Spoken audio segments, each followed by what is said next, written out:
प्रिय मित्रों, हर हर महादेव, जय माँ अम्बे। मैं ज्योतिषाचार्य पंडित राजीव पाठक भारतीय ज्योतिष संग्रह चैनल के माध्यम से आप लोगों के समक्ष उपस्थित हूँ। मित्रों, आज हम आप लोगों के समक्ष बहुत ही दिव्य चर्चा करेंगे।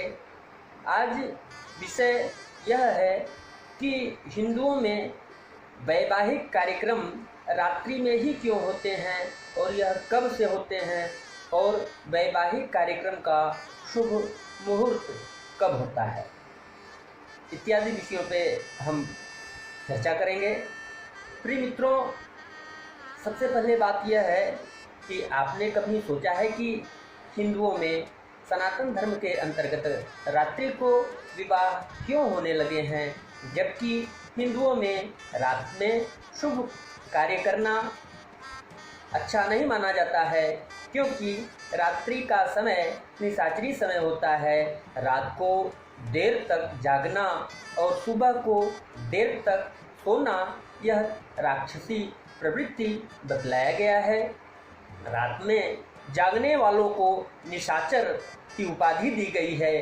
केवल तंत्र सिद्धि करने वालों को ही रात्रि में हवन एवं यज्ञ की अनुमति मिली हुई है। वैसे भी प्राचीन समय से ही सनातन धर्मी हिंदू दिन के प्रकाश में ही शुभ कार्य करने के समर्थक रहे हैं। हिंदुओं में रात की विवाह करने की परंपरा कैसे पड़ी, इस पे विचार करने की बात है।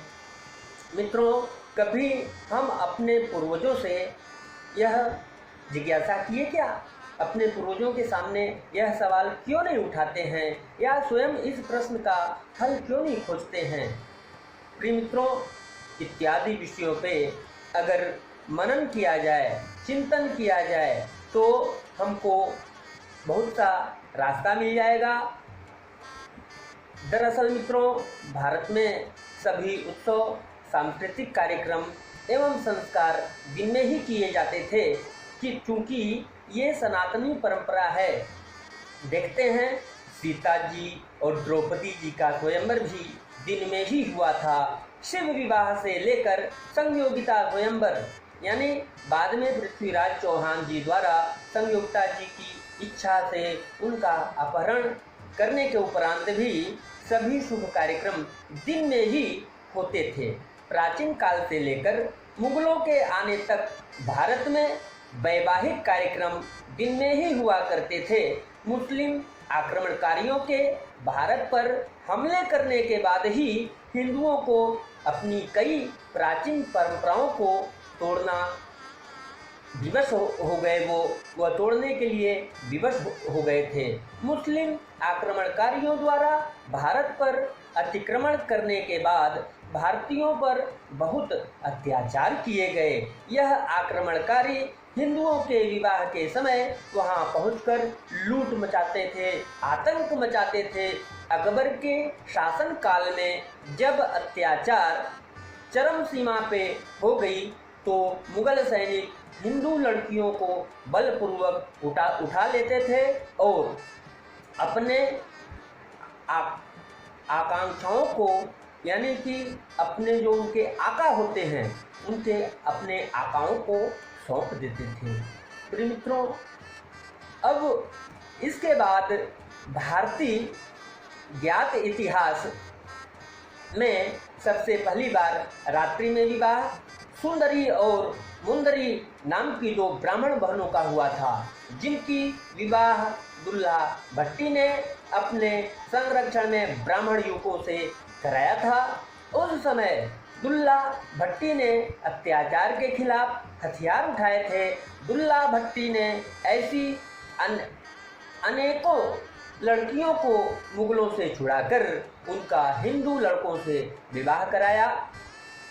उसके बाद मुस्लिम आक्रमणकारियों के आतंक से बचने के लिए हिंदू रात के अंधेरे में वैवाहिक कार्यक्रम करने पर मजबूर होने लगे। लेकिन रात्रि के विवाह करते समय भी यह ध्यान रखा जाता है कि नाचना, गाना, दावत, जयमाल आदि भले रात्रि के समय में ही हो जाएं, लेकिन वैदिक मंत्रों के साथ ब्रह्म विवाह के अंतर्गत जो फेरे लिए जाते हैं वह प्रातःकाल ब्रह्म मुहूर्त में लिए जाते थे।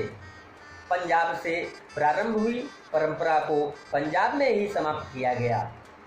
फिल्लौर से लेकर काबुल तक महाराजा रणजीत सिंह का राज हो जाने के बाद उनके सेनापति हरि सिंह नलवा ने सनातन वैदिक परंपरा के अनुसार दिन में खुलेआम वैवाहिक कार्यक्रम करने और उनको सुरक्षा देने की घोषणा कर दी थी।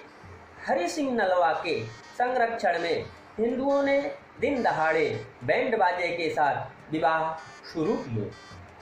मित्रों, इतना ही नहीं,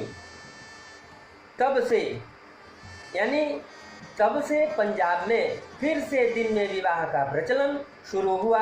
पंजाब में अधिकांश वैवाहिक कार्यक्रम आज भी दिन में ही होते हैं। महाराष्ट्र, तमिलनाडु, आंध्र, कर्नाटक, केरल, असम, मणिपुर, नागालैंड, त्रिपुरा एवं अन्य राज्य भी धीरे धीरे अपनी जड़ों की ओर लौटने लगे हैं।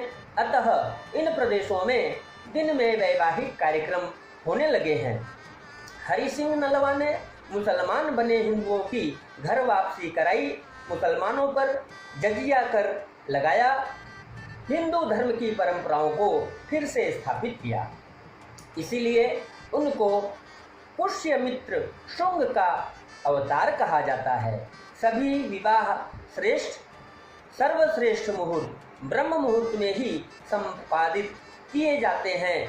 ध्रुव तारा को स्थिर के प्रतीक रूप में प्रस्तुत किया जाता है, जो ब्रह्म मुहूर्त में ही सबसे अच्छा दृष्टिगोचर होता है। लेकिन साक्षी सूर्य के प्रतीक स्वरूप अग्नि को ही माना जाता है, इसीलिए अग्नि के ही चारों ओर फेरे लिए जाने की विधि है।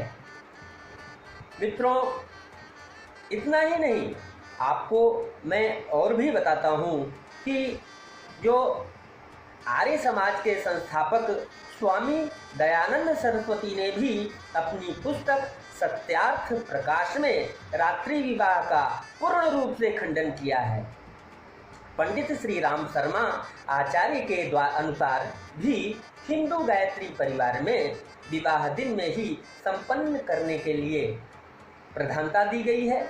आज भी हम भारत के लोग, खासकर उत्तर प्रदेश, मध्य प्रदेश एवं बिहार के लोग, जबकि 400 साल हो गए मुगल यहाँ से चले गए, किंतु आज भी उसे परंपरा मानकर उसे चला रहे हैं। असल में हम गुलामी की मानसिकता से उबरना ही नहीं चाहते हैं। मित्रों, आप लोगों से मेरा आग्रह है कि आप चिंतन करें, मनन करें और यह जो प्रथा है रात्रि में वैवाहिक कार्यक्रम करने की, तो इसका आप त्याग करें और ब्रह्म मुहूर्त का चयन करें, अथवा दिन में वैवाहिक कार्यक्रम करने के लिए विद्वानों से मुहूर्त निकलवाएं और अपने पुत्र या पुत्री की वैवाहिक कार्यक्रम करने के लिए उन्हें बोलें। और जो विद्वान लोग हैं, ज्योतिषी लोग हैं, उनसे भी मेरा आग्रह है कि वे लोग ब्रह्म मुहूर्त एवं दिवा लग्न के ऊपर प्रधानता दें और लोगों को प्रेरित करें। प्रिय मित्रों, आज हम इन्हीं शब्दों के साथ अपने वाणी को विराम देते हुए मैं यही कहना चाहता हूँ कि भारतीय ज्योतिष संग्रह जो चैनल है, इसी तरह से जो कुरीतियाँ फैली हुई हैं उनको दूर करने के लिए अग्रसर है। आप लोग अगर पहली बार मेरे चैनल को देख रहे हैं तो इसे सब्सक्राइब करें, लाइक करें, अधिक से अधिक लोगों को शेयर करें, ताकि लोग भ्रांतियों से दूर होते हुए उचित निर्णय लेने के लिए सक्षम हो। आप लोगों से मेरी यही शुभकामना है आप लोगों के प्रति कि सर्वे भवन्तु सुखिनः, सर्वे सन्तु निरामया, सर्वे भद्राणि पश्यन्तु, मा कश्चित् दुःख भाग् भवेत्। इसी प्रकार से दिव्य चर्चाओं को हम लेकर के आते रहेंगे। तब तक के लिए हर हर महादेव, जय माँ अम्बे।